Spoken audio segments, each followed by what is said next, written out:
I never thought the same hands I once held to teach him how to walk would be the ones to beat me, beating me until I was bleeding on the floor of my own home. My son Andrew broke my nose with his closed fist. He screamed that I deserved to be hit for being a selfish and cheap father. What he didn't know is that behind my supposed poverty, a fortune was hidden that would change everything forever. Before we continue, subscribe and activate the notification bell. We publish new stories every day. Leave your like and tell us in the comments what city and country you are watching from. My name is Nathan Miller. I'm 64 years old, and for the last 20 years, I've lived as a widower who dedicated every dollar of his pension to raising and educating his only son. When my dear wife Helen died in 2004, Andrew was just 12 years old. I perfectly remember that gray November day. I promised her at her grave that I would do everything possible so our son would grow up to be a good man. How wrong I was. For 2 decades, I worked double shifts at the textile factory in a small city outside Chicago, all to pay for his college education. I gave up vacations, new clothes, even the necessary medications for my arthritis, all so Andrew could have a career in business administration. I sold Helen's car. I pawned her wedding ring. I even stopped going to the doctor, all to save every cent I could invest in his future. Andrew graduated in 2019 with honors. He got a decent office job downtown, and I thought I had finally fulfilled my promise to Helen. During these last few years, our relationship had been polite, but distant. He lived in his own apartment with his girlfriend, Patricia Reed, a 9-year-old nurse who worked at City General Hospital. Everything changed on a Sunday in March 2024. Andrew arrived at my modest 2-bedroom apartment in the suburbs. He had a smile I hadn't seen in years. Patricia was with him. She was wearing an engagement ring that shined brighter than all the sacrifices I had made for them. "Dad, we have incredible news," he told me as he sat on my old leather sofa, the one I had bought when he was a teenager. "Patricia and I are getting married in September. We want it to be a perfect wedding, something we'll remember for our whole lives." My heart filled with joy. After so many years of loneliness, I would finally have a complete family again. Patricia seemed like a good girl, polite and hard-working. I had heard nurses made good money, so I thought between the two of them, they could organize a beautiful ceremony. "Congratulations, son," I said, hugging them both. "Your mother would be so proud to see you settling down with such a wonderful woman." But then Andrew's expression changed. His smile became more calculating, colder.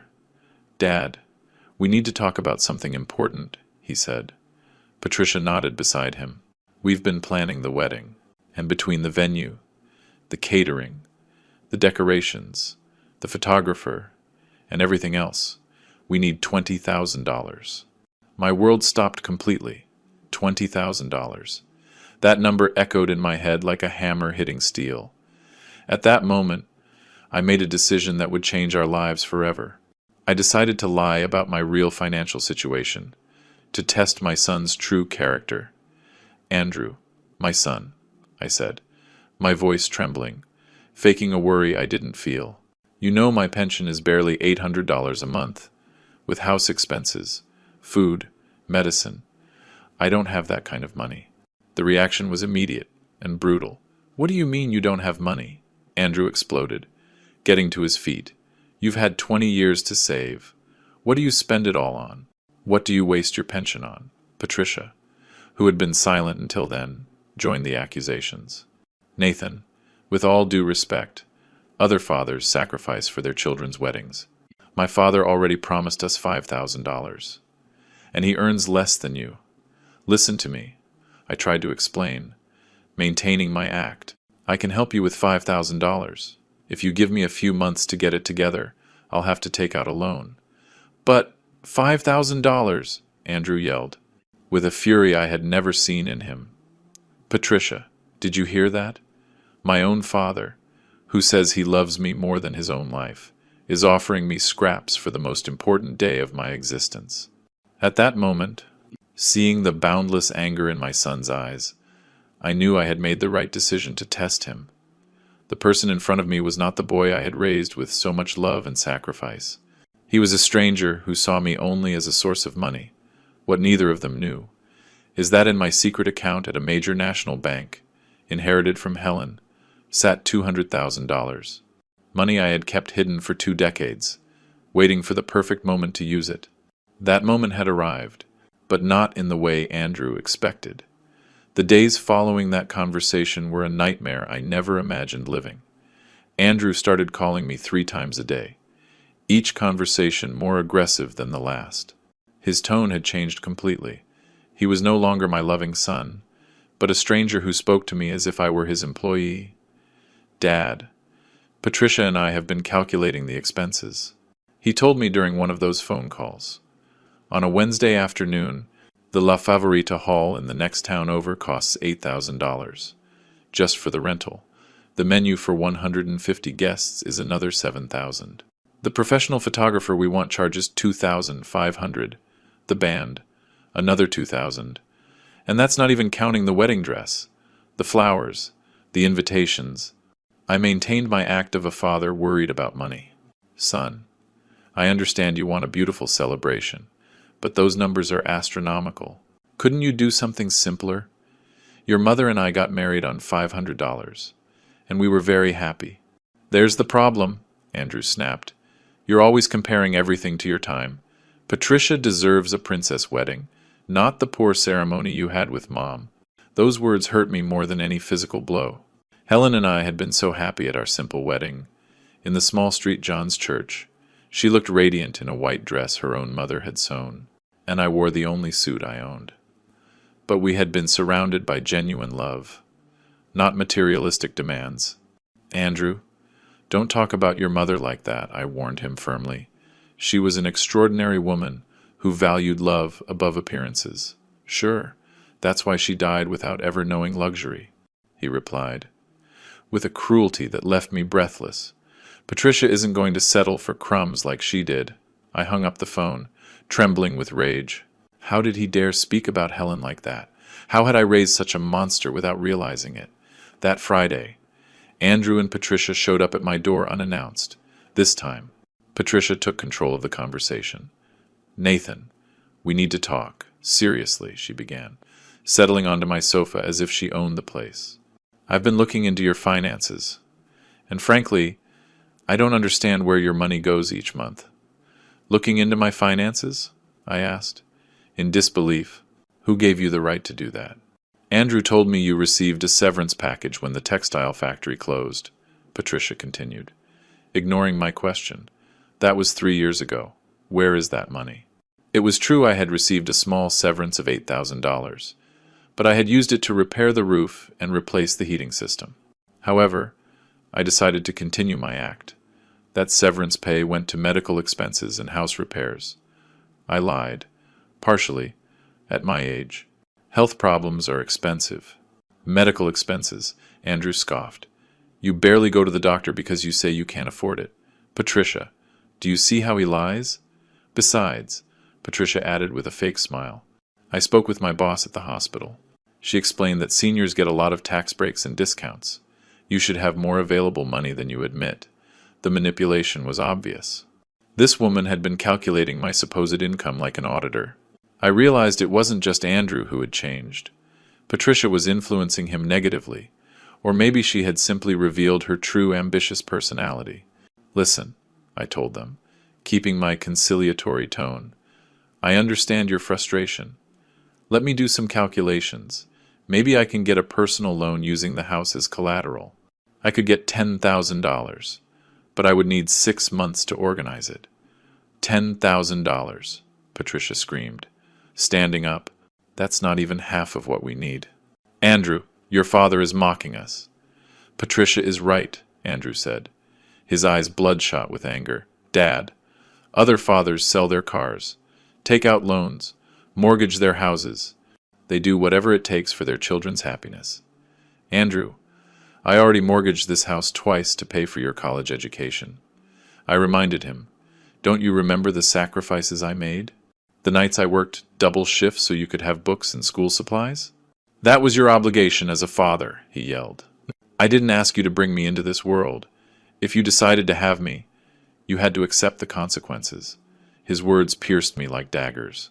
20 years of unconditional love, of silent sacrifices, of sleepless nights when he was sick, of shared joy in every one of his achievements, all reduced to an obligation. Look, Nathan, Patricia intervened, her voice calculatedly sweet. We don't want to pressure you, but my younger sister's father paid $15,000 for her wedding last year. My own father, who is an electrician and earns much less than what you must have in your pension, already promised us $5,000. How do you think I feel when I have to explain to my family that the groom's father can't even contribute half? Public humiliation. That was their strategy. Make me feel like a failure in front of strangers, as if my worth as a father was measured only by the amount of money I could hand over. Besides, Patricia continued, we already booked the date at La Favorita. If we don't confirm the full payment by April 30th, we lose the reservation and the $1,000 deposit we already paid. $1,000 deposit, I asked. Alarmed. Where did you get that money? Andrew got an advance at work, Patricia replied. But now his paycheck is being garnished for 6 months. That's why we need your help urgently. The trap was set. They had spent money they didn't have, betting that I would give in to the pressure. It was a perfectly orchestrated manipulation. Dad, Andrew pleaded, suddenly changing to a pitiful tone. You always said you would do anything for my happiness.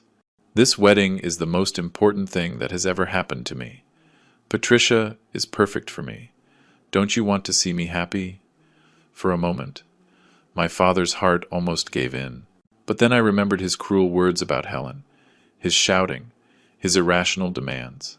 No, this wasn't love. It was emotional blackmail. Son, I told him with a firm voice, I will help you with $10,000, and not 1 cent more. That is my final offer. The silence that followed was deathly. Patricia and Andrew looked at each other with an expression I will never forget, absolute contempt for me. In that case, Patricia said, getting up, I think we have nothing more to talk about. They walked to the door. But before leaving, Andrew turned back to me. Dad, I hope you know that Patricia is going to tell her entire family that my father is a cheapskate, who prefers to hoard his money rather than make his only son happy. The door slammed shut with a bang that echoed through the house. I was left alone, surrounded by a silence that seemed to scream the magnitude of the betrayal I had just witnessed. That night, as I looked at the photograph of Helen on my nightstand, I whispered, My love, I think the time has come to find out what kind of man we really raised. 3 weeks passed with no news from Andrew. 3 weeks of absolute silence. It allowed me to reflect on the situation and to observe my son's true character from a distance. During that time, I kept my usual routine. The market on Tuesdays, a walk in Willow Creek Park on Thursdays, and the weekly visit to the cemetery where Helen rests. It was precisely during one of those visits, on a sunny Saturday in April, that the incident occurred that would trigger the tragedy. While I was cleaning Helen's headstone and telling her about the problems with Andrew, I heard a familiar voice behind me. Mr. Miller, how are you? I turned and saw Betty Jimenez, a 70-year-old woman who lived in my building. Betty had been a widow for 5 years and had serious financial problems. Her pension was insufficient, and her children, who lived in Barcelona, rarely helped her. Hello, Betty. Just here visiting my Helen like every week, I replied, wiping my hands on a handkerchief. Mr. Miller, I need to ask you a huge favor, she told me, her voice trembling. My granddaughter Lucy is graduating from nursing school next week. She's the first person in our family to get a college degree. I want to give her something special, but I don't have enough money. Betty was a dignified woman who never asked for help. The fact that she was coming to me meant her situation was desperate. What exactly do you need? I asked. Just $1,000. To buy her a tablet she needs for her job at the hospital. I know it's a lot of money, but I could pay you back in installments. $50 a month. I'll sign any paper you want. My heart was moved.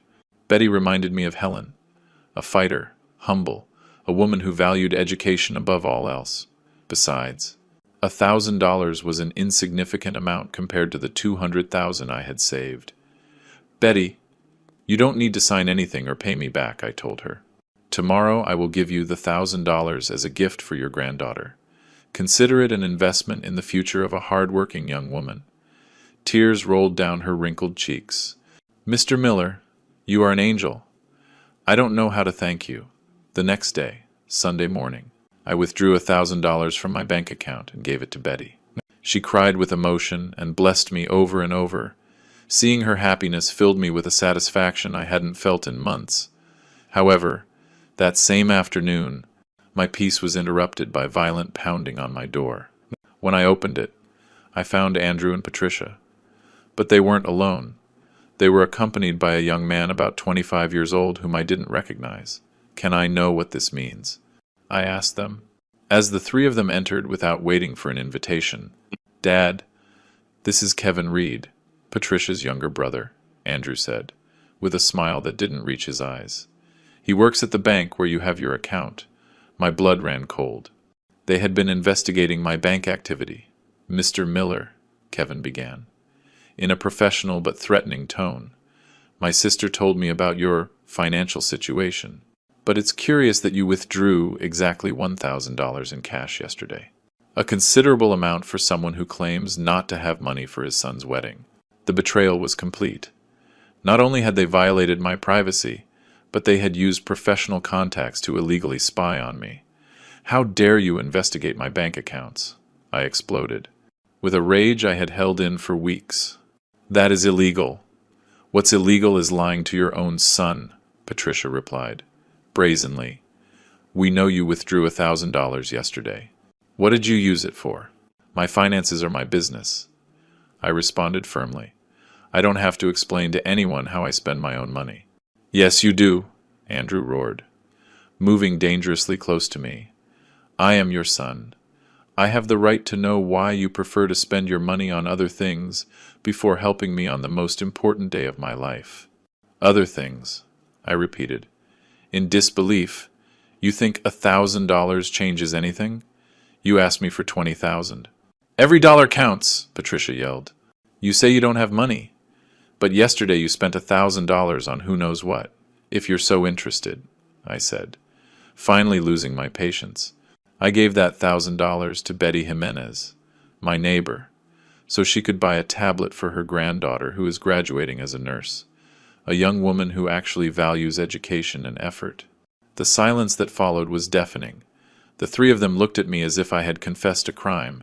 "You gave $1,000 to a stranger," Andrew whispered, in a voice I didn't recognize. "To a stranger who isn't even family." "Betty is not a stranger," I explained. "She is a dignified woman who raised 3 children alone, worked for 40 years as a seamstress, and now lives on a miserable pension while her own children have abandoned her.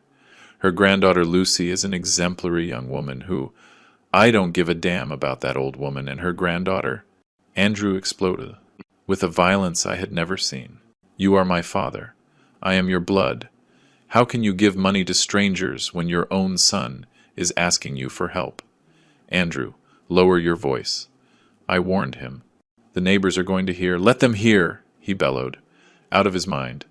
"Let everyone know that my father prefers to help any stranger before his own family." Patricia and Kevin exchanged knowing glances. It was clear they had come prepared for this confrontation. "Nathan," Patricia said, her voice poisonous, "this proves that you do have money available. If you could give away $1,000 without thinking, it means you can help us with much more." "Exactly," Kevin added. "Mr. Miller, I've worked at the bank for 3 years. I know the spending patterns of clients. You have more money than you admit. Are you threatening me?" I asked, looking directly into Kevin's eyes. "We're not threatening you," Andrew replied with a cruel smile. "We're just opening your eyes. Dad, are you going to give us that $20,000? Or are you going to lose your only son forever? And if I refuse?" I asked, defiantly. "If you refuse," Andrew said, moving in until he was inches from my face, "you will never see us again. Patricia and I will move to another city. You will not meet your grandchildren. You will die alone and abandoned, like that pathetic old woman you gave my money to." "Your money?" I repeated in disbelief. "Andrew, that money was mine. I worked for it for 40 years. Your money should be mine," he shouted. "Out of control. When you die, it's all going to be mine anyway. But I need that money now. At that moment, something broke irreparably inside me. The mask had fallen completely. My son didn't see me as a father who deserved love and respect, but as an obstacle between him and an inheritance he considered his by right. I spoke to Andrew with a calm that surprised even me. "Get out of my house right now." "What did you say?" he asked, his eyes wide. "I said all three of you, get out of my house immediately," I repeated, pointing to the door. "I'm not going anywhere until you give me my money," Andrew roared. "Your money," I finally exploded. "You, ungrateful brat! I sacrificed my entire life for you. I worked myself to death to give you an education. I sold everything that had sentimental value so you could study. And you talked to me about your money. That was your obligation," he yelled, approaching menacingly. I didn't ask to be born. "No," I shouted back. "My obligation was to raise you until you were 18. Everything I did after that was out of love. But apparently, you don't understand what that word means." "You're the one who doesn't understand anything," Andrew bellowed. "You're a selfish, cheap old man who would rather die with his money than make his son happy. Get out of my house," I ordered. "Give me my money first. Get out." It was then that Andrew completely lost control. His eyes filled with rage, his hands clenched into fists, and for the first time in my life, I felt real fear of my own son. "You know what, Dad?" he said to me, his voice dripping with pure hatred. "You deserve to be hit for being such a selfish and cheap father. The first punch came so fast I couldn't dodge it." His closed fist hit me directly in the nose. I immediately felt the metallic taste of blood filling my mouth. The pain was indescribable, but the emotional betrayal hurt 1,000 times more. I fell backward. But Andrew didn't stop. His second punch caught me in the left eye, and the third in the ribs. Patricia was screaming, but not for him to stop. But for him to stop before someone called the police. As I fell to the floor of my own home, bleeding and gasping for air, the last thing I remember before losing consciousness were the words Andrew shouted at me. "The next time you tell me you don't have money, it will be much worse for you." Everything went black, but my mind, even in unconsciousness, was already planning the most calculated revenge of my life. I woke up in a white room that smelled of disinfectant and medicine. The sharp pain in my ribs immediately reminded me of what had happened. My left eye was swollen completely shut, and every breath felt like I had broken glass in my lungs. "Mr. Miller, please don't move suddenly." I heard a female voice beside me. A young nurse, probably Patricia's age, was checking monitors connected to my body. "Where? Where am I?" I murmured with difficulty. "You're at the Prince of Asturias University Hospital in our city," the nurse replied professionally. "Your neighbor, Betty Jimenez, found you unconscious in your building's hallway and called the ambulance.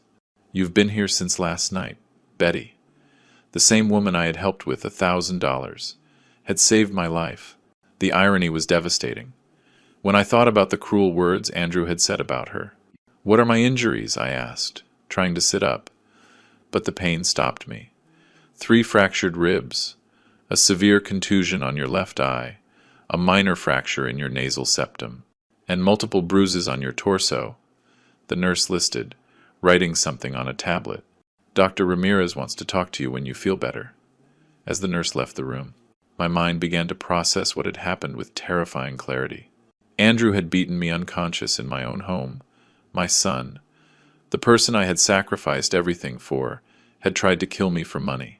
But instead of feeling pain or sadness, something completely different began to grow inside me. A cold, calculating feeling that I had never experienced before, for the first time in my life. I was going to plan a meticulous revenge. About an hour later, a middle-aged doctor entered my room. His name tag read, "Dr. Fernando Ramirez. Traumatology." "Good morning, Mr. Miller." "I'm Dr. Ramirez," he said. "Reviewing my medical chart. Your injuries are consistent with a severe physical assault. The fractures in your ribs suggest kicks or blows with blunt objects." Can you tell me what happened? Here came my first moment of strategic acting. I decided to lie temporarily, to buy time and plan my revenge without interference. "Doctor, it was a domestic accident," I said with a weak voice. "I slipped in the bathroom and fell against the sink. and then against the floor. I'm old. My reflexes aren't what they used to be. The doctor looked at me with obvious skepticism. Mr. Miller, I've treated thousands of domestic accidents in my career. Your injuries are not consistent with a fall. The bruises on your ribs show specific patterns of direct impacts. Also, the nasal fracture indicates a direct frontal blow. Doctor, I assure you it was an accident, I insisted, maintaining my lie. I'm a clumsy man, especially when I take my arthritis medication. Dr. Ramirez didn't seem convinced, but he didn't press further. All right, Mr. Miller. However, I must inform you that per hospital protocol, any suspicious injury must be reported to the authorities. A social worker will come to speak with you tomorrow. Perfect. That would give me time to refine my strategy. That afternoon, while I was alone in my room, I began to plan every detail of my revenge. I knew Andrew would come to the hospital, probably faking concern, but really to make sure I kept quiet about what happened. I also knew I needed professional allies. During my years working at the textile factory, I had met Michael T. White, a labor lawyer who now had his own firm specializing in civil and criminal cases. Michael had helped me with some legal paperwork after Helen's death, and I had always found him to be an honest and cunning man. Using the room's phone, I called his office. White & Associates law firm. Good morning, a secretary answered. Good morning, this is Nathan Miller. I need to speak with Michael White urgently. It's a very delicate matter. One moment. Mr. Miller. Mr. White remembers you perfectly. I'm transferring the call. Nathan, how are you? It's been years. I heard Michael's familiar voice. Michael, I'm in the hospital. My own son assaulted me, and I need your professional help for a very complex case. There was a long silence before Michael responded. Nathan, this is very serious. Have you filed a police report? Not yet. I need to talk to you before making any legal decisions. But there are elements of this case that are going to surprise you. I'll be at the hospital in 2 hours, he replied. No hesitation. In the meantime, don't talk to anyone else about this. After hanging up, I focused on observing every detail of my situation. The nurses changed shifts every 8 hours. Doctors made rounds every 4 hours. Visitors could enter between 2 and 9 at night. I also began to practice my performance. When Andrew came, I needed to seem weaker and more vulnerable than I really was. I wanted him to feel secure, confident that he had intimidated me enough to keep me quiet. At 4 in the afternoon, just as I had predicted, Andrew appeared in my room. He came alone, without Patricia. His expression was a calculated mix of false concern and silent threat. Dad, how are you feeling? He asked, approaching my bed with cautious steps. Andrew, I murmured, faking more pain than I was in. My whole body hurts. I'm so sorry, Dad, he said, with a performance worthy of a professional actor. I lost control yesterday. I was so stressed about the wedding, about the money problems. But I never should have touched you, son, I whispered, activating the voice recorder on my cell phone, which I had hidden under the sheets. Why did you do this to me, Dad? Listen to me carefully, Andrew said, suddenly changing his tone to a more threatening one, but keeping his voice low. What happened yesterday was an accident. You fell in your house, understand? You slipped in the bathroom and hit the sink, but... Andrew, you hit me, I protested weakly. No, he hissed, leaning dangerously close to my face. I never touched you. You had a domestic accident. And that is going to be your story when the doctors, the police, or anyone else asks you.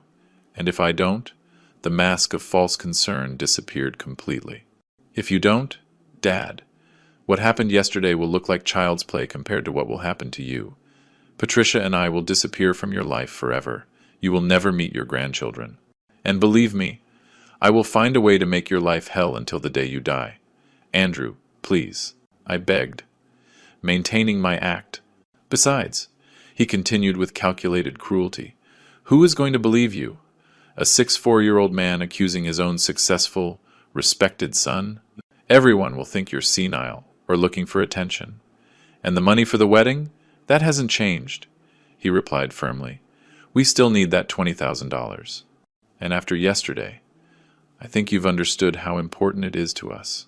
Every word was perfectly recorded on my phone. Andrew was digging his own legal grave without even realizing it.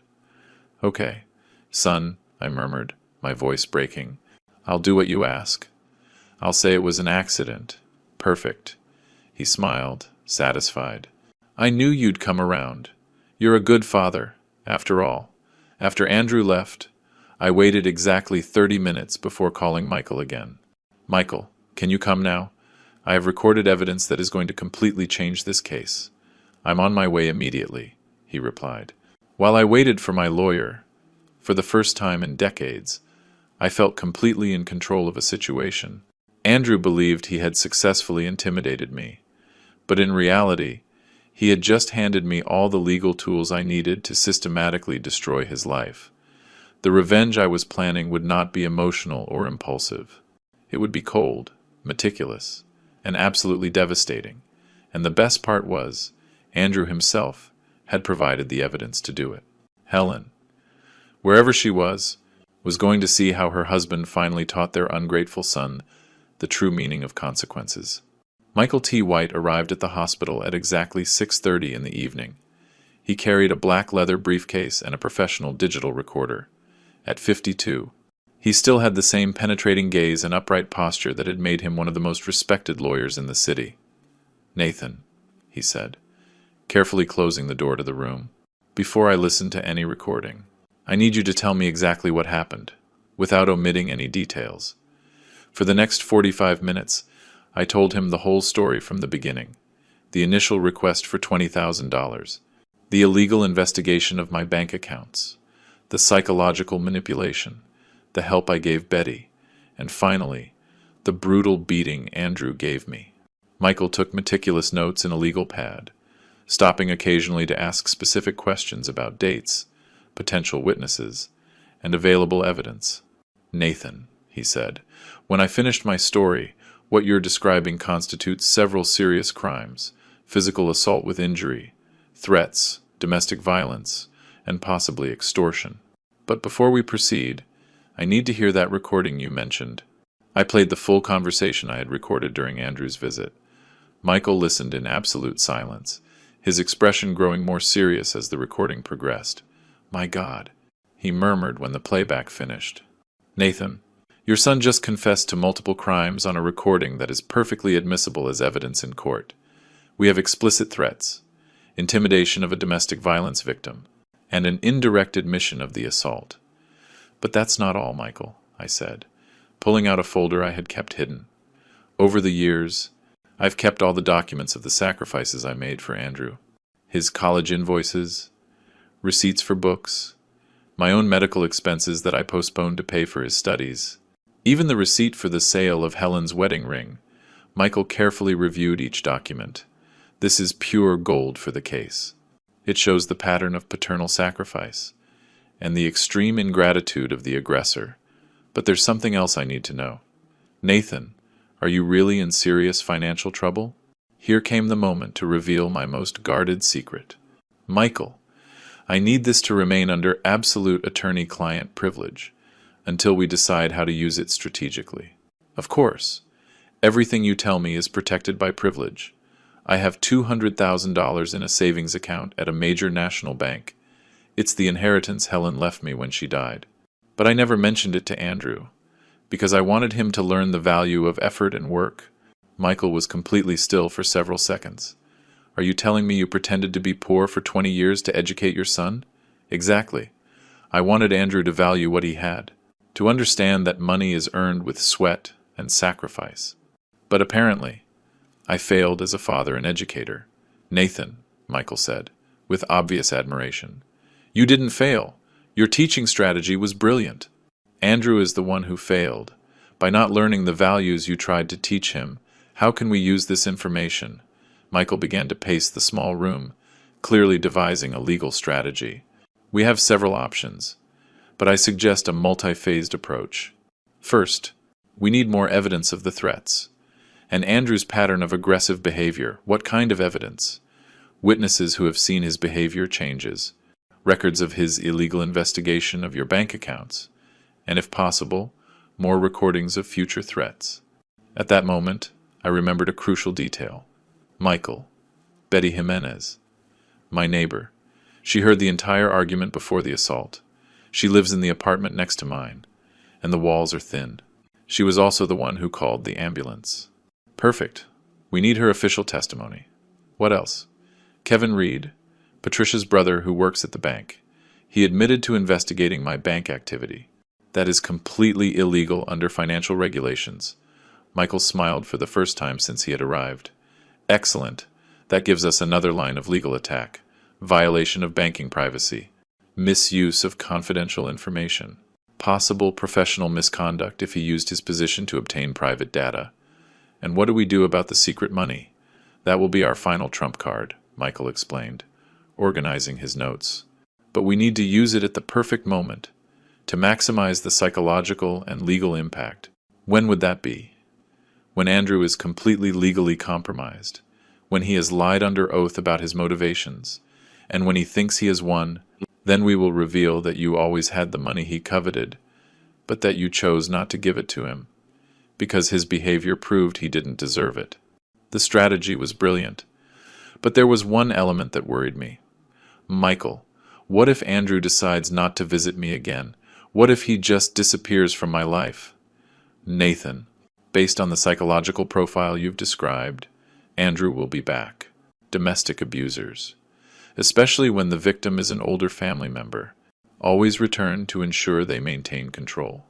Besides, he still believes he can get money from you, and if he comes with Patricia, or with more people, even better.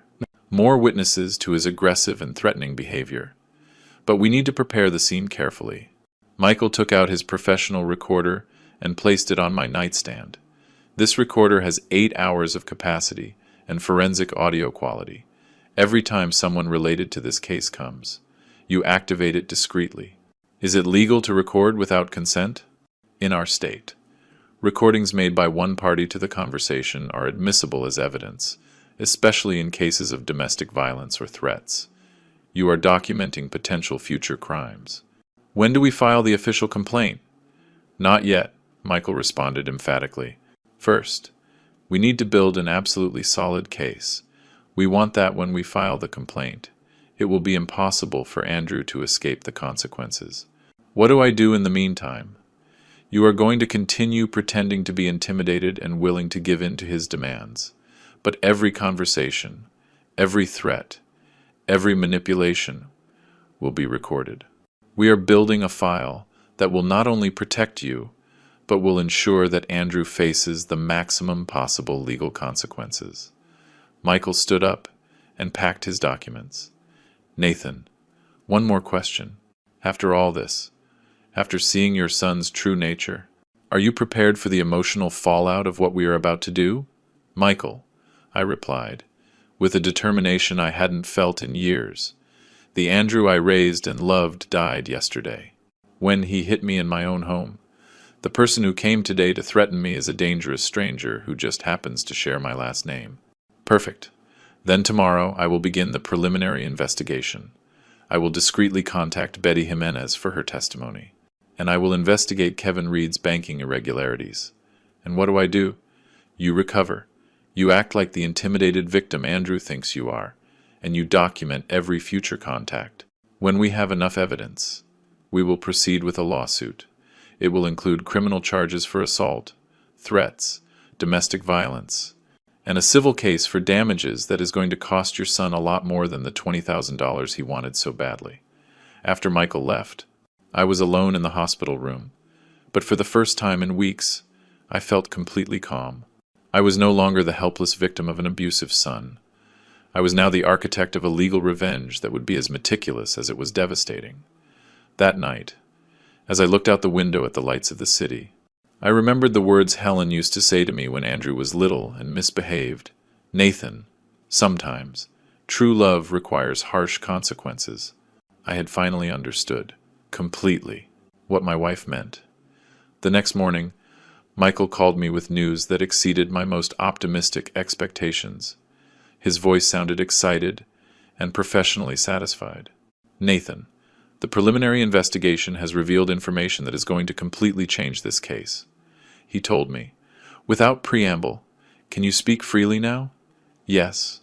I'm alone in the room. What did you discover? First, I interviewed Betty Jimenez this morning. She not only confirms hearing the entire argument before the assault, but she also has very specific details about the threats Andrew shouted at you while you were on the floor. What kind of details?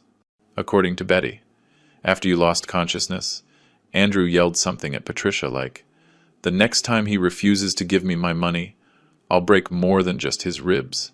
She also heard Patricia telling him to calm down because the neighbors might call the police. The information was devastating for Andrew. I had an independent witness who had seen threats after the assault. But that's not all, Michael continued. I contacted a friend of mine who works in the compliance department at Bank of America. I explained the situation confidentially. And he confirmed that Kevin Reed did indeed access confidential information from your account without legal authorization. That has consequences for him. Serious consequences. Violation of the Data Protection Act, misuse of confidential banking information, and possible professional misconduct. Kevin Reed could face anything from administrative sanctions to criminal charges, in addition to the immediate loss of his job. And what do we do with that information? We are saving it as additional ammunition. When we confront Andrew and Patricia with the evidence, we will also include the legal consequences Kevin is facing. That will pressure Patricia to reconsider her loyalty to her fiancé. While I was talking to Michael, a nurse came in to inform me that I would be discharged the next day. But I would have to return for weekly checkups for the next month. Perfect, Michael told me. When I told him about the discharge, I need you to go home and act normally. Andrew is going to come by to verify that you are sticking to your story about the domestic accident. What do I do when he comes? Continue to act like the intimidated victim, but keep the recorder activated at all times. We need more evidence of his pattern of threatening behavior. That afternoon, just as we had predicted, Andrew appeared in my hospital room. This time he was accompanied by Patricia, and they both brought flowers and a box of chocolates, obviously to create the appearance of concerned family members in front of the medical staff. "Dad, we're so happy to hear you're being discharged tomorrow," Andrew exclaimed. "With a performance worthy of a movie award. We were so worried about your accident." I discreetly activated the professional recorder Michael had left. "Yes, son, it was a very foolish fall. You know how clumsy I am. Nathan?" Patricia intervened with false sweetness. "Andrew and I have been talking about what happened before your accident. We realize we were very hard on you about the money for the wedding." "Oh, yes?" I asked, faking hopeful surprise. "Yes, Dad," Andrew continued.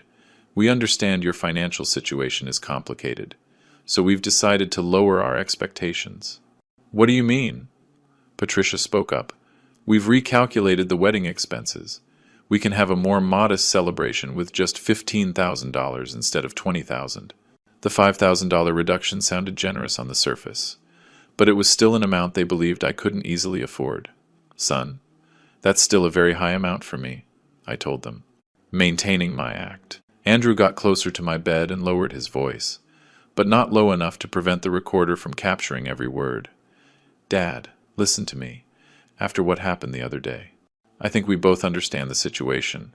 I need that money by September. It's not $20,000. It's $15,000. That's my final offer. And if I can't get it?" I asked, trembling. "Dad," Patricia told me, with a smile that didn't reach her eyes, "I'm sure you can find a way. Maybe by selling some things from the house, or asking for a loan using the property as collateral. You could even," Andrew added, "sell some of Mom's jewelry that you have stored away. I'm sure it's worth several $1,000s. The mention of Helen's jewelry provoked a genuine anger in me that I had to control carefully. How dare he suggest I sell the only tangible memories I had of my wife? "Andrew, your mother's jewelry has immeasurable sentimental value," I protested weakly. "Dad," he replied coldly, "Mom doesn't need them anymore. But I need this money to build my future with Patricia. Besides," Patricia added, "I'm sure your wife would have wanted you to make any sacrifice for your son's happiness." The emotional manipulation was disgusting, but perfect for my legal purposes. Every word was recorded as evidence of emotional blackmail and psychological manipulation. "All right," I murmured, my voice breaking. "I'll see what I can do." "Perfect," Andrew smiled, satisfied.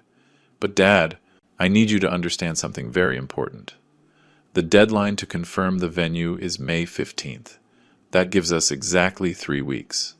And if I don't have it by then..." Andrew's expression hardened immediately. "Dad, I'd rather not think about that possibility. After your accident, I think we both know how clumsy you can be when you get nervous or stressed." The threat was crystal clear. "If I didn't get the money, I could have another accident." "Andrew is right," Patricia added. "Domestic accidents are very common in older people, especially when they are under a lot of pressure." After they left, I immediately called Michael to inform him about the new recording. "Nathan, this is pure gold," he told me. "After listening to the full playback, we have veiled but clear threats: emotional blackmail, psychological manipulation, and now a specific deadline that we can use strategically." "How?" "We are going to use these 3 weeks to build an absolutely solid case. While they think you are desperately looking for $15,000, we will be preparing a legal trap that will completely destroy their lives." "What kind of trap?" "I'm going to contact a private investigator to discreetly document Andrew and Patricia's lifestyle. I want to know exactly what they spend their money on, if they have hidden debts, and what their real financial situation is." "Why is that important?" "Because I suspect the urgency for wedding money isn't the only reason. There's something else they're hiding. And when we find it, we will have even more ammunition against them." That night, as I prepared to go home the next day, I reflected on how far this situation had come. In less than a week, I had gone from being a father trying to teach his son the value of money, to being the victim of a physical assault, and finally, to becoming the architect of a meticulously planned legal revenge. But the most revealing thing was, I no longer felt emotional pain for the loss of my relationship with Andrew. The person who had hit me and threatened me was not my son. He was a dangerous stranger who shared my DNA, but who had lost all right to my fatherly love. The next day, when I returned to my home, I noticed that someone had cleaned the bloodstains from the living room floor. It was probably Betty, trying to erase the evidence of the trauma she had witnessed. But the real evidence, the recordings, the testimonies, and the legal strategy we were building, those remained intact and were growing every day. Andrew thought he had me completely under control. He didn't know that every threat, every manipulation, every cruel word was being meticulously documented. For the trial that would change our lives forever, the countdown to his destruction had begun, and he himself was providing all the tools to make it possible. A week after I returned home, Michael summoned me to his office with news that exceeded all my expectations. The private investigator he had hired, a former police officer named Robert Castle, had discovered information that would completely transform our case. "Nathan, sit down, because what I'm about to tell you will change everything we thought we knew about Andrew and Patricia," Michael said, organizing a series of photographs and documents on his desk. What did they discover? Andrew has a secret online gambling addiction that he has been hiding not only from you, but also from Patricia. He started showing me some bank statements. In the last 8 months, he has lost approximately $17,000 on sports betting sites and virtual poker. The revelation left me completely stunned. $17,000? Where did he get that money? That's the most worrying part, Michael continued. He took out 3 different personal loans using fake income documents. He claimed to earn triple what he actually makes at his job. That means Andrew doesn't need $15,000 for a lavish wedding. He needs it desperately to pay off gambling debts that are suffocating him financially. The threats from the lenders have begun, and he is in a truly dangerous situation. Robert Castle, the investigator, intervened, showing me a series of photographs. "Mr. Miller, these images were taken last week. Your son regularly meets with 2 men that our police contacts identified as loan sharks, debt collectors for illegal loans. The photographs showed Andrew in tense conversations with threatening-looking individuals in a mall parking lot. His body language betrayed fear and desperation. Does Patricia know any of this?" I asked. Absolutely nothing, Michael replied. According to our investigation, Patricia genuinely believes Andrew's financial problems are solely due to wedding expenses. He has been systematically lying to her for months. What else did you discover? Robert Castle consulted his notes. Patricia has been bragging at work about the expensive wedding they're going to have. She has told her fellow nurses that the groom's father is paying for everything, and that she is going to have the most elegant celebration at the hospital. The irony was devastating. Patricia was building her social reputation on a lie Andrew had created, while he actually needed the money to save his life from loan sharks. But there's more, Michael added, with a smile that promised even more shocking revelations.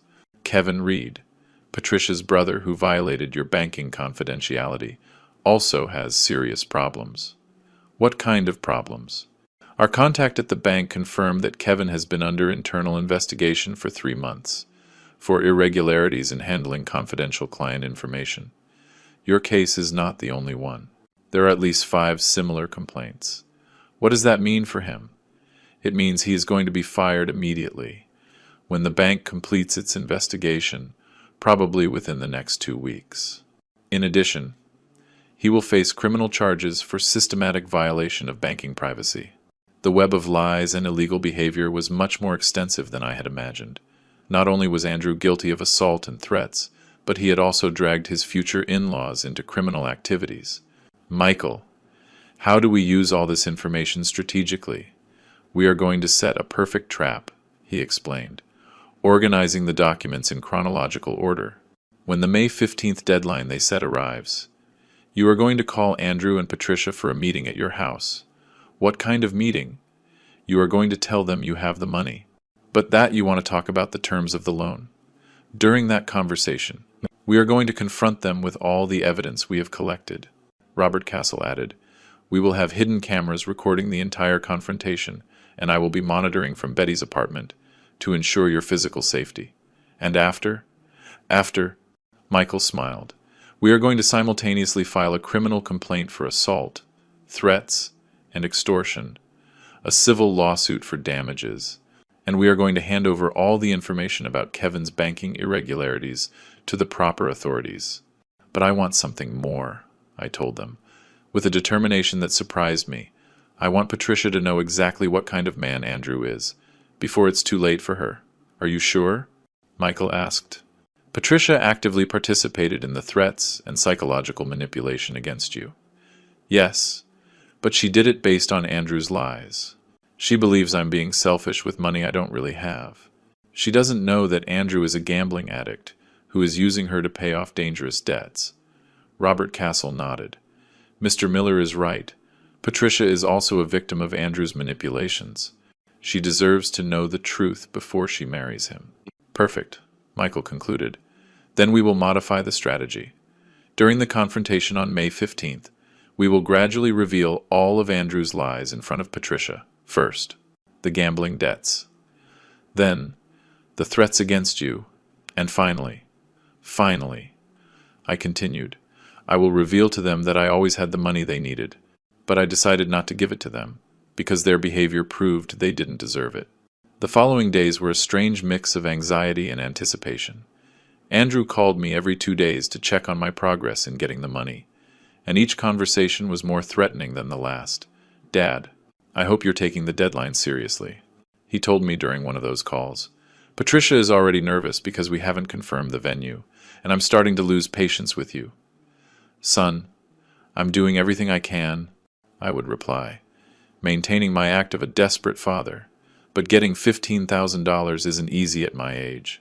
Dad, don't make me remind you what happened last time you told me something was difficult, he threatened, with a coldness that chilled my blood. Every threat was perfectly recorded on the recorders Michael had installed on my phone and in my house. The Tuesday before the deadline, Betty visited me to thank me again for the help with her granddaughter. During the conversation, she revealed a detail that would add even more drama to the final confrontation.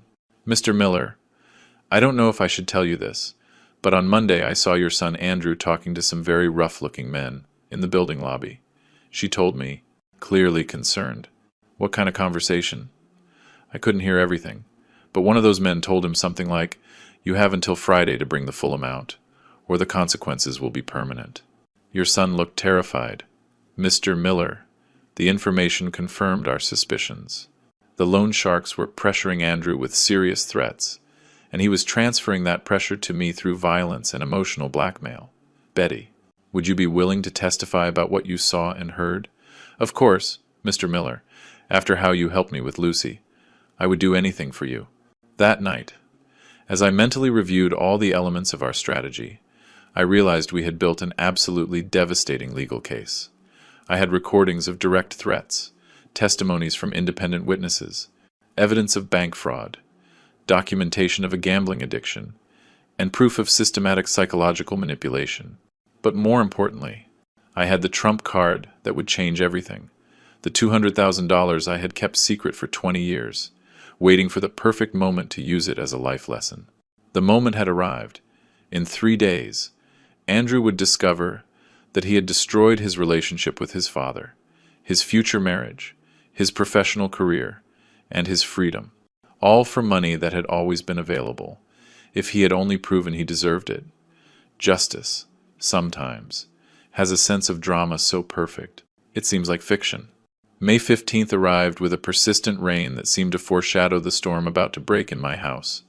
At 6 p.m., as we had agreed, Andrew and Patricia knocked on my door, with a punctuality that betrayed their desperation. "Dad, we hope you have good news for us," Andrew said, shaking raindrops from his coat. His smile was tense, and I could see the deep dark circles under his eyes, betraying sleepless nights. Come in," I told them, with apparent nervousness. "We have a lot to talk about." Robert Castle was hidden in Betty's apartment with monitoring equipment. Michael was waiting for my call from his office, and I had 3 professional recorders activated strategically throughout the house. "Nathan, we've been very worried," Patricia began, settling onto the sofa. "The deadline to confirm the venue is today, and we need to transfer the money before 9 p.m. Calm down, I told them, faking a calm I didn't feel. I got the money. But I need to talk to you about some conditions.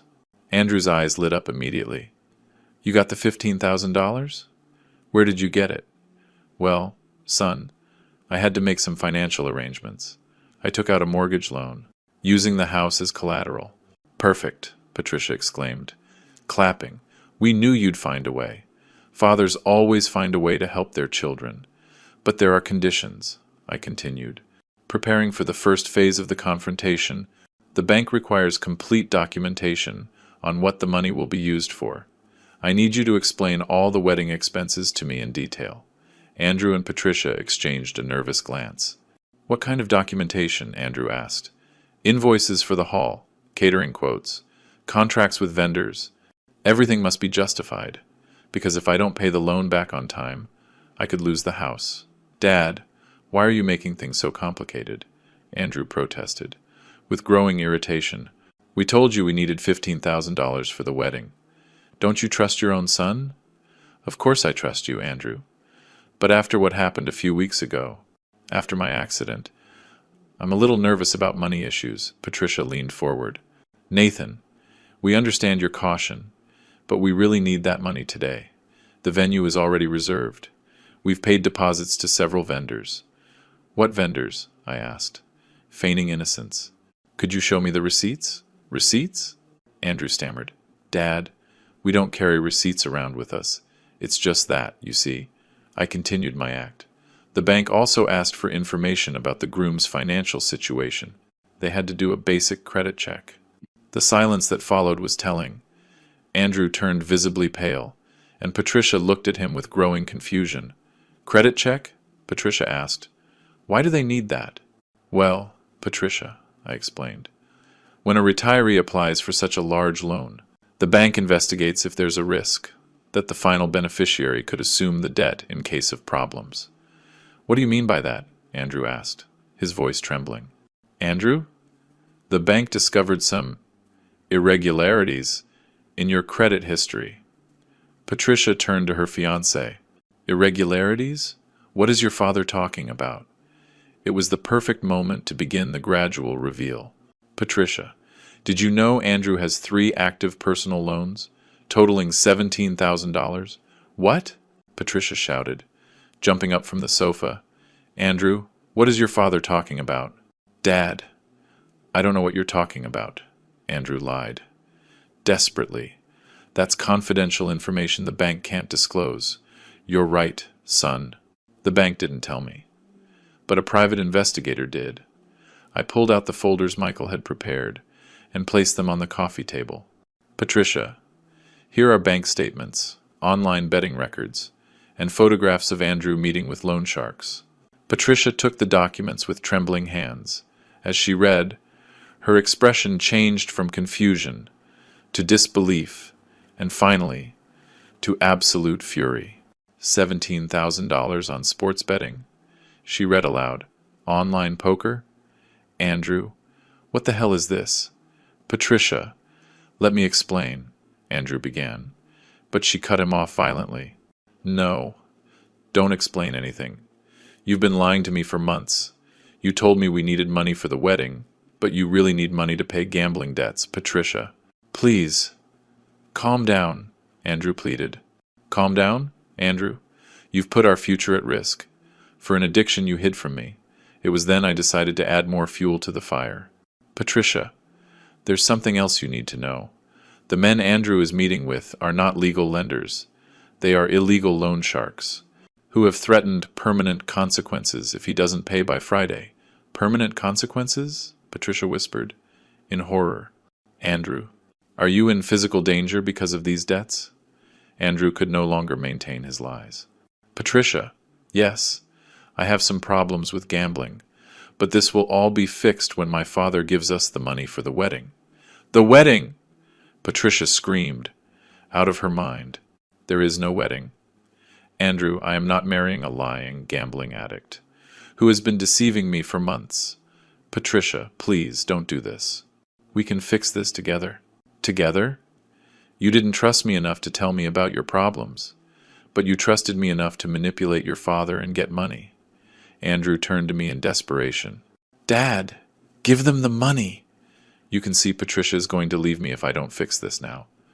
Oh, now you need me? I asked him, with a calm that contrasted with the emotional chaos in the room.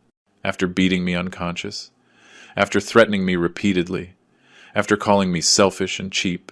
Dad, please, Andrew begged, falling to his knees.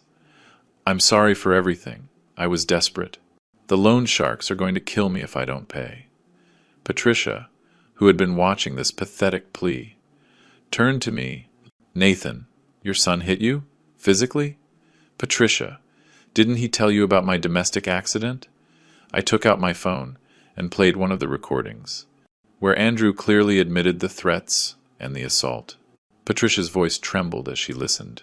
My God, Andrew, did you really hit your father? Patricia, he refused to help me. I was desperate. There is no excuse for hitting your father, Patricia roared. How could you do that to the man who raised you alone after your mother died? It was then that I decided to reveal my final trump card. Patricia, there is something else you both need to know. I got up and walked to my desk, where I took out the bank statements from my secret account. What is that, Nathan? Patricia asked. Patricia, these are the statements from a savings account I've maintained for 20 years, an inheritance from my wife Helen that I never mentioned to Andrew. I showed them the document. In this account, there are exactly $200,000. The silence was deafening. Patricia took the paper in disbelief, while Andrew was completely paralyzed. $200,000? Patricia whispered. Nathan, you had this money the whole time? Always. For 20 years. I pretended to have financial difficulties. To teach Andrew the value of work and effort. I wanted him to learn that money is earned, not demanded. You had $200,000? Andrew exploded, getting to his feet. And you let me beg? You let me get desperate? You let me get to the point of hitting you? Andrew, I replied, with a calm that surprised me. You chose to hit me. You chose to threaten me. You chose to call me selfish and cheap. I just tested your character, and you failed miserably. Patricia stood up from the sofa. Andrew, this is over. I am not marrying you. I cannot be with someone who lies to his father, who hits him, and who lies to me. Patricia! No! Andrew cried. Dad, give her the money. You can fix this. Give her $15,000 and Patricia will stay with me. No, Andrew, I told him firmly. I am not giving you 1 cent. And tomorrow morning, all these documents, recordings, and evidence will be given to the police and the court.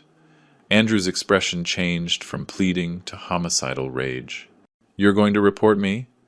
Your own son? I am going to report an abuser, who happens to be my biological son, but who lost all right to call himself my family. That was the last straw for Andrew. The fury that erupted in Andrew's eyes was more intense than anything I had ever seen. His hands clenched into fists. His breathing quickened. And for a moment, I thought he was going to hit me again, this time in front of Patricia. You damn son of a bitch, he roared, advancing toward me. You ruined my life. Over a stupid psychological experiment. But Patricia got between us. Andrew, don't you dare touch him. Get out of the way. Patricia, this manipulative bastard deserves to have every bone in his body broken if you take one more step toward your father. I will call the police myself. Patricia shouted, with a determination she hadn't shown before. Now you're defending him? Andrew bellowed. In disbelief, he tricked us both. He had the money the whole time, and made us go through this. Yes, Andrew, he had the money, but you hit him. You threatened him. You lied to me about your gambling debts. Patricia turned to me, tears in her eyes. Nathan, although I don't agree with your methods, I understand why you did what you did. But Andrew chose violence. Just then, my cell phone rang. It was Michael, who had been listening to the entire conversation through the monitoring system we had installed. Nathan, are you okay? Robert says the aggression levels are escalating dangerously. I'm fine, Michael. Everything is going according to plan. Who is Michael? Andrew asked, with growing paranoia. My lawyer, I replied calmly. The same one who, tomorrow, will file the criminal complaint for assault, threats, extortion, and domestic violence. You can't do this to me, Andrew shouted. I am your son, your own flesh and blood. My flesh and blood doesn't threaten his father. My flesh and blood doesn't beat the man who raised him alone for 20 years. Patricia, who had been watching this exchange with fascination and horror, did something completely unexpected. She took off her engagement ring and threw it at Andrew's feet. It's over. Andrew, I am not marrying you. I cannot be with someone capable of hitting his own father. Patricia! No! Andrew begged, falling to his knees to pick up the ring. We can fix this! Dad, tell her we can fix this. No! Andrew! I told him, with a firmness that had taken 64 years to develop. Some things can't be fixed. Some lines. Once crossed, there's no coming back. Patricia walked to the door. Nathan, I am so sorry for everything that has happened. You didn't deserve to be treated like this. Regardless of your teaching methods. Patricia, wait. I stopped her. There's one more thing you need to know before you go. She paused in the doorway. What? Your brother Kevin is going to be fired from the bank next week. The internal investigations confirmed he violated the banking confidentiality of multiple clients, including me. Patricia's face fell. Kevin is going to lose his job over this? And he will face criminal charges. Violating banking privacy is a serious crime. Patricia turned to Andrew with pure hatred. Do you know what you've done? You involved my brother in your lies. Kevin has 2 small children and a mortgage. You've destroyed my family. 2. Patricia, I didn't know. Andrew started. You didn't know anything, because you only think about yourself, she shouted. You are a selfish, lying coward who hits old people. Patricia left my house, slamming the door with a violence that shook the frames. Andrew and I were left alone. He was kneeling on the floor, holding an engagement ring that no longer meant anything. Dad, he whispered, his voice broken. Can you forgive me? Can we forget all this and start over? Andrew, I replied, sitting down across from him. For 20 years, I gave you unconditional love. I sacrificed my health, my comfort, my dreams. I sold your mother's memories to pay for your college. I know, Dad, and I'm grateful. Grateful, I interrupted him. Do you think gratitude is shown with punches? Do you think love is earned with threats? I was desperate. No, Andrew. You weren't desperate. You were furious, because you couldn't control me. You were furious because I didn't immediately give in to your demands. I got up and walked to the window, overlooking the park where we had played so many times when he was a child. Do you know what the saddest part of all this is? What? Dad. That if you had come to me honestly, if you had confessed your gambling addiction, if you had asked me for help instead of demanding money, I would have given you not only the $15,000, but the professional treatment you need to overcome your addiction. Andrew stood up slowly. Can you still do that? Can we still fix this? No. Son, you lost that chance. When you decided violence was an acceptable tool to get what you wanted. Dad, please. Andrew, tomorrow morning, Michael will file the complaint. You are going to be arrested for assault, threats, and domestic violence against a senior. The recordings I have guarantee you will be convicted. And then what? You're going to let me rot in jail? You are going to face the consequences of your decisions, as you should. Andrew walked to the door, but before leaving, he turned back one last time. Dad, what about the loan sharks? If I don't pay them, they're going to do what they have to do. I replied coldly. You created that situation. You solve it. But they could kill me. Andrew, 3 weeks ago you begged me for money, claiming it was for your happiness. Then you hit me when I didn't give in to your demands. Now you're asking me to save you from the consequences of your addiction. At what point do you take responsibility for your own life? I'm your son. No, I said, with a calm that surprised me. My son died the day he hit me in this very room. You are a stranger who shares my last name. Andrew left my house that night, knowing that his life as he knew it was over. No fiancée, no wedding, no money, no family, and with multiple legal proceedings waiting for him. But I, for the first time in months, felt completely at peace. I had learned that fatherly love has limits, and that some betrayals are unforgivable. The rain had stopped, and through my window I could see the first stars of the night. Helen, wherever she was, could finally rest, knowing her husband had found the strength to set definitive boundaries. The next day, a new stage of my life would begin, a stage without Andrew, but also without the burden of carrying someone who had proven to be unworthy of my love and sacrifice. Sometimes, freedom comes disguised as loss. May 16th dawned with a clear sky, a dramatic contrast to the legal storm that was about to break over Andrew. At 9 a.m., Michael and I presented ourselves at the city police station, with a folder of evidence that was over 200 pages long. Nathan, before we go in, I want you to know this process is going to be emotionally very difficult, Michael warned me. As we walked to the main entrance, seeing your son arrested and processed won't be easy. Regardless of what he's done, Michael, I made this decision after much reflection. Andrew needs to learn that actions have consequences, especially when those actions include violence against an elderly family member. Detective Linda Reynolds, a woman about 40 years old, with 20 years of experience in domestic violence cases, received us in her office. Her expression grew more serious as she reviewed our evidence. Mr. Miller, in my 2 decades working these cases, I have rarely seen such complete documentation, she commented, examining the recordings, photographs, and testimonies. The threats are clearly recorded, the physical assault is medically documented, and the witness testimonies are consistent.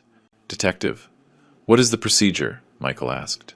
We are issuing an immediate arrest warrant for assault with injury, grave threats, domestic violence, and extortion. Based on the severity of the evidence, I will request he be denied bail. Why no bail? I asked. Mr. Miller, your son demonstrated an escalating pattern of violence. The recordings show explicit threats to repeat the assault if you did not meet his demands. That makes him a danger to your safety. 3 hours later, we received the call we had been waiting for. Andrew had been arrested at his office, in front of all his colleagues. The impact on his professional reputation was immediate and devastating. Mr. Miller, Detective Reynolds informed me by phone. Your son has requested to speak with you. He says he has important information that could change the case. What kind of information? He prefers not to say until he speaks with you directly. Are you willing to visit him in the holding cell? Michael advised me to accept. Nathan, anything he says during that conversation can be used as additional evidence. Besides, I want to see how he reacts when he faces the real consequences of his actions. An hour later, I found myself in front of Andrew, in a visiting room at the station. He was sitting behind a metal table, in handcuffs, wearing the orange jumpsuit of a detainee. His eyes were red. He had clearly been crying. "Dad," he said, his voice broken. "Thank you for coming." "Andrew, the detective says you have important information. What is it, Dad?" "I want to confess everything. I want to admit to everything I did and accept the consequences. But I need to ask you for something." "What?" "The loan sharks came to my apartment last night. They destroyed my furniture and told me I have until Sunday to get the full amount, or they will find me when I get out of here." "And what do you want me to do?" "Dad, I know I don't deserve anything from you after what I did, but could you pay my gambling debts? Not for me, but so they don't kill me when I get out of jail." The request was so absurd. It almost made me laugh. "Andrew, are you really asking me to use my money to save you from the consequences of your own bad decisions?" "Dad, I know. It's a lot to ask after I hit you. But it's $17,000. For you, it's money you won't even miss." "Andrew, do you hear what you're saying? You hit me, you threatened me, you tried to manipulate me psychologically, you destroyed your relationship with Patricia, you ruined Kevin's career. And now you're asking me to rescue you from a situation you created, but they are going to kill me. Dad, Andrew, for 20 years. I taught you that decisions have consequences, apparently. You never learned that lesson. So you're just going to let them kill me. I am going to let you face the consequences. Of betting money you didn't have, of taking out illegal loans, and of choosing violence as a method of conflict resolution." Andrew slumped in his chair. "Dad, can you at least forgive me? Can you tell me you still love me, even if you won't help me?" His question took me by surprise. For weeks, I had been so focused on the legal revenge that I hadn't fully processed the emotional side of the situation. "Andrew," I said, after a long pause, "for 64 years, love has been the motivating force of all my decisions. I loved your mother until her last breath. I loved you from the moment you were born. And now I have learned that true love sometimes requires harsh consequences. I love you enough not to rescue you from a situation you created. Does that mean you forgive me? It means I understand you were a desperate young man who made terrible decisions. But understanding is not the same as forgiving, and forgiving is not the same as rescuing. Can we ever have a normal relationship again?" "Andrew, you beat your 64-year-old father unconscious because he wouldn't give you money. That action created an irreparable fracture in our relationship. So we'll never be father and son again? Biologically, we will always be father and son. Emotionally, that relationship died the day you chose violence. When I left the station that afternoon, Michael informed me about additional developments. "Nathan, the investigation has expanded more than we expected," he said, reviewing documents in his car. "The police discovered that the lenders Andrew got involved with are part of a loan shark ring. That has been under investigation for months." "What does that mean for the case?" "It means Andrew can become a protected witness. If he cooperates with the investigation against the illegal loan ring, that could significantly reduce his sentence. And if he doesn't cooperate, he will face the full sentence. Between 3 and 5 years in prison for aggravated assault on a senior, plus fines, and a permanent restraining order." That night, while I ate dinner alone in my home, I reflected on the extraordinary events of the last few weeks. I had gone from being a victim of domestic violence to being the architect of a legal revenge that had completely destroyed my son's life. But for the first time in months, I felt no guilt or remorse. I felt a deep peace. That came from knowing I had set definitive boundaries against unacceptable behavior. The phone rang, interrupting my thoughts. It was Patricia. Nathan, can I talk to you? There's something important I need to tell you. About Andrew. And about me. Of course. Patricia. What is it? I'd rather talk in person. Can I visit you tomorrow afternoon? Sure. Is everything all right? Let's just say, I've discovered things about Andrew that go far beyond the gambling debts.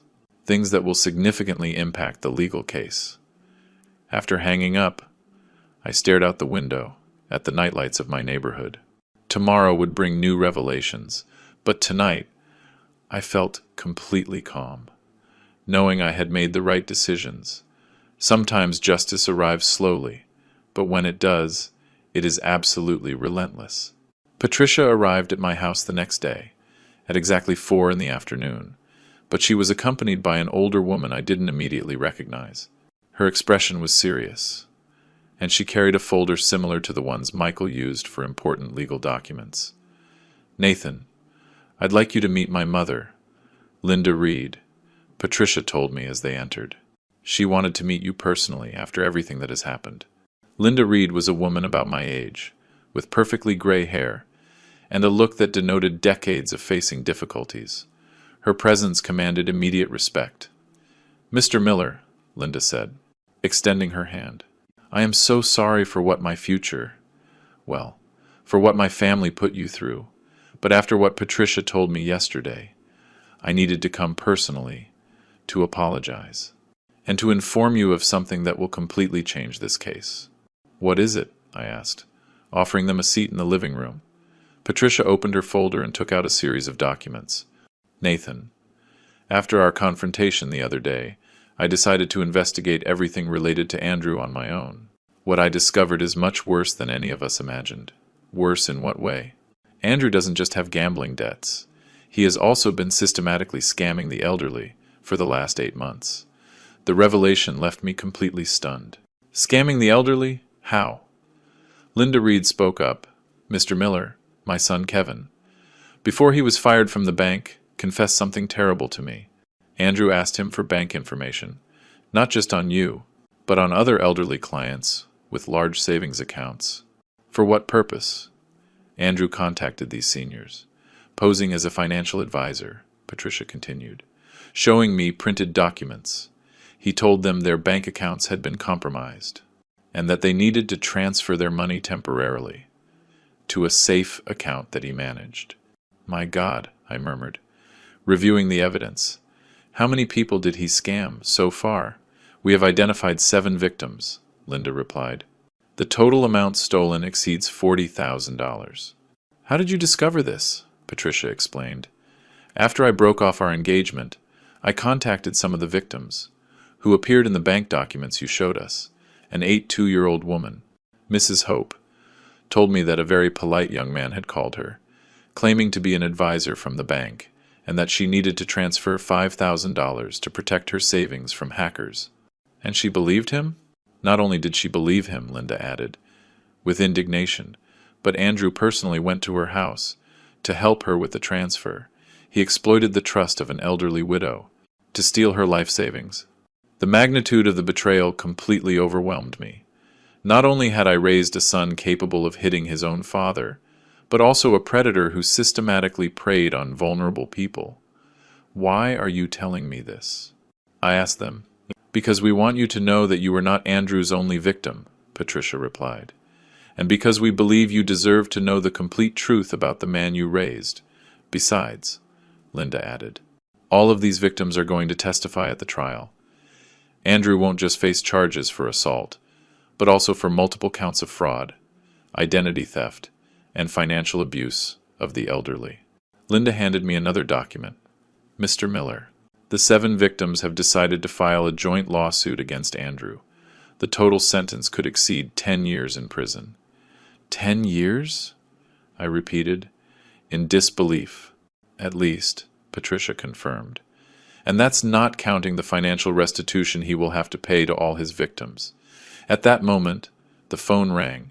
It was Michael, with news that would perfectly complement the revelations I had just received. Nathan, can you speak freely?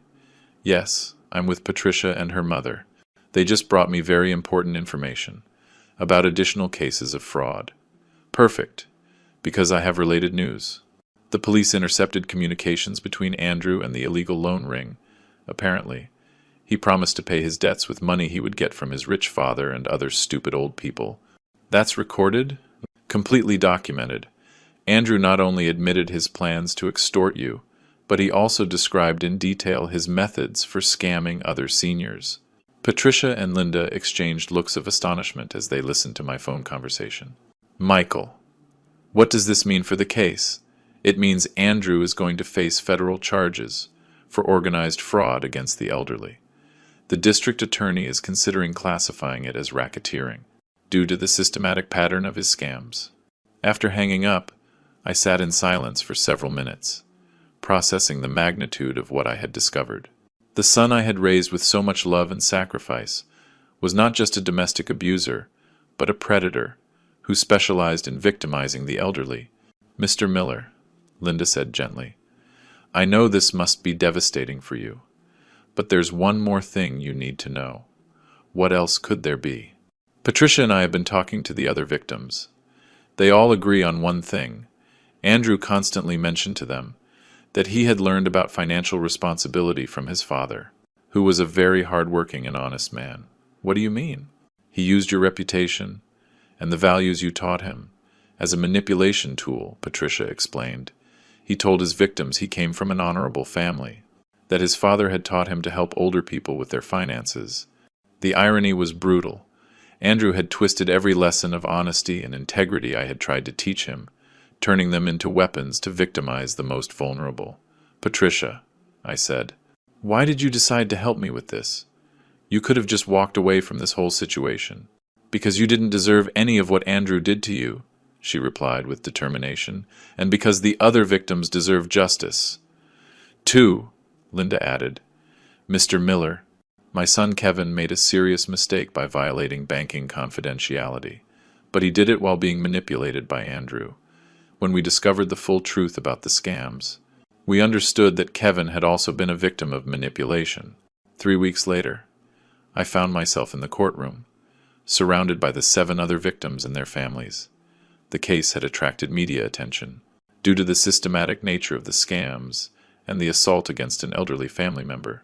Andrew entered the room in handcuffs, wearing a suit he had probably bought with stolen money. His appearance had changed dramatically. He had lost weight, he had deep dark circles, and his hair was completely unkempt. When our eyes met, I saw something I hadn't seen before in his eyes. Genuine remorse. But it was far too late. The judge, the Honorable Fernando Sanchez, read the charges. Aggravated assault on a senior, grave threats, domestic violence, multiple counts of fraud, identity theft, and association with an illegal loan ring. The sentence was devastating. 8 years in prison.